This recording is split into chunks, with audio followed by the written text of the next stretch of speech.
ये बहुत ही interesting question है क्योंकि रिसर्च के बारे में लोगों की अलग अलग अजम्पशंस होती है।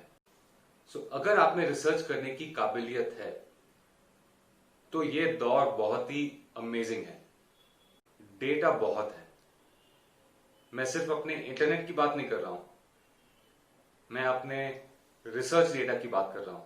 आपको जिस चीज की स्टडी करनी है उसका आप अलग अलग तरीकों से इंफॉर्मेशन ले सकते हो, लेकिन उस इंफॉर्मेशन का करेंगे क्या? वो इंफॉर्मेशन कुछ काम में आए तो ही कुछ बात बनती है आगे जाके।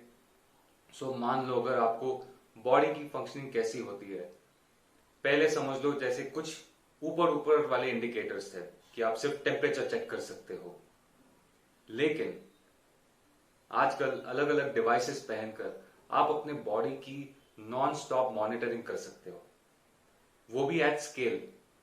अगर आपका इंटरेस्ट उस डोमेन में है तो सोच लीजिए कि डेटा कलेक्शन वो प्रॉब्लम नहीं अभी, पर वो डेटा से क्या ऑब्जर्वेशंस निकालना, उसमें ट्रेमेंडस स्कोप है। और वो स्कोप तो जस्ट अभी स्टार्ट हुआ है। रिसर्च का स्कोप बहुत ही अच्छा है, पर वो स्कोप एकदम इजी नहीं है, क्योंकि रिसर्च करने के लिए दो चीजें बहुत ही आवश्यक है। सबसे पहला क्यूरियोसिटी। जब हर चीज में डेटा कलेक्ट हो रहा है, आपकी एक नेचुरल इंक्लिनेशन होती है।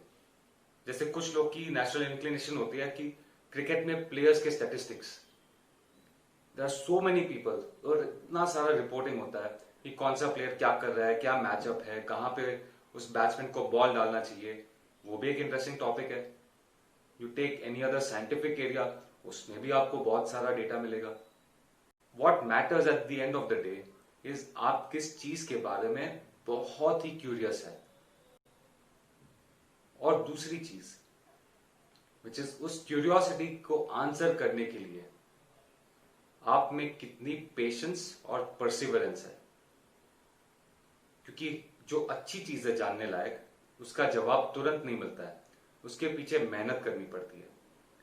उसके पीछे आपको अलग थियरीज डेवलप करनी होती है, अलग एक्सपेरिमेंट्स रन करने होते हैं, और अच्छी चीजों को हासिल करने में टाइम लगता है।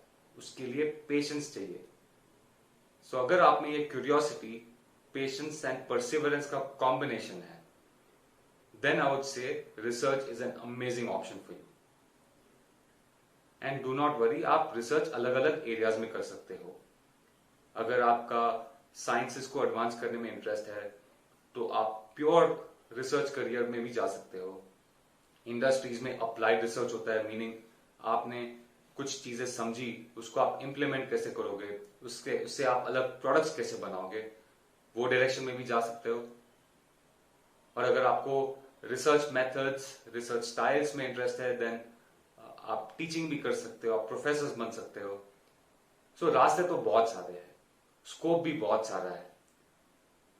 आई होप इस आंसर से आपको थोड़ी क्लैरिटी ज्यादा मिली हो, और अगर मिली हो तो मुझे कमेंट्स में बताइएगा। Thank you.